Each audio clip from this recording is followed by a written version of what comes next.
আপনি কি জানেন কোন অ্যানিমাল কত বছর বাঁচে? আজকের এই ভিডিও থেকে তা জানার চেষ্টা করব। তো চলেন শুরু করা যাক। প্রথমে রয়েছে ফড়িং, সে মাত্র 30 দিন বাঁচে। তারপরে রয়েছে মাউস অর্থাৎ ইঁদুর, ইঁদুর হচ্ছে 2 বছর বাঁচে। তারপর হচ্ছে স্নেইল, স্নেইল হচ্ছে 5 বছর বাঁচে। তারপরে রয়েছে র‍্যাবিট অর্থাৎ খরগোশ হচ্ছে 9 বছর বাঁচে। তারপরে ডগ অর্থাৎ কুকুর, কুকুর হচ্ছে 13 বছর পর্যন্ত বাঁচে।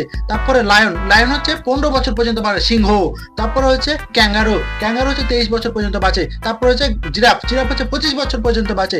তারপরে হর্স অর্থাৎ ঘোড়া 30 বছর পর্যন্ত বাঁচে। তারপরে রয়েছে ঈগল, ঈগল হচ্ছে 35 বছর পর্যন্ত বাঁচে। ও মাই গড, ঈগল যেগুলো হচ্ছে উড়ে বেড়ায়। ও তারপরে রয়েছে এলিগেটর, এলিগেটর হচ্ছে 50 বছর পর্যন্ত বাঁচে। তারপর প্যারট অর্থাৎ টিয়া, টিয়া হচ্ছে 60 বছর পর্যন্ত বাঁচে। তারপরে এলিফ্যান্ট অর্থাৎ হচ্ছে হাতি, হাতি হচ্ছে 77 বছর পর্যন্ত বাঁচে। তারপরে হচ্ছে আমরা মানুষ 72 বছর পর্যন্ত বাঁচে। তারপরে রয়েছে কচ্ছপ, কচ্ছপ হচ্ছে ও মাই গড 120 বছর পর্যন্ত বাঁচে। তারপর হচ্ছে রক ফিশ, রক ফিশ হচ্ছে 140 বছর পর্যন্ত বাঁচে। তারপর হচ্ছে রেড সি, রেড সি হচ্ছে 200 বছর পর্যন্ত বাঁচে। তারপরে রয়েছে বো হেড, এই হচ্ছে 210 বছর পর্যন্ত বাঁচে। তারপরে রয়েছে ক্লাম, ক্লাম হচ্ছে প্রায় 500 বছর পর্যন্ত বাঁচে। পরিশেষে তোমাদের কাছে একটা কোশ্চেন হচ্ছে, কোন মানব 1000 বছর বেঁচে ছিল? অবশ্যই কমেন্ট করে বলবে।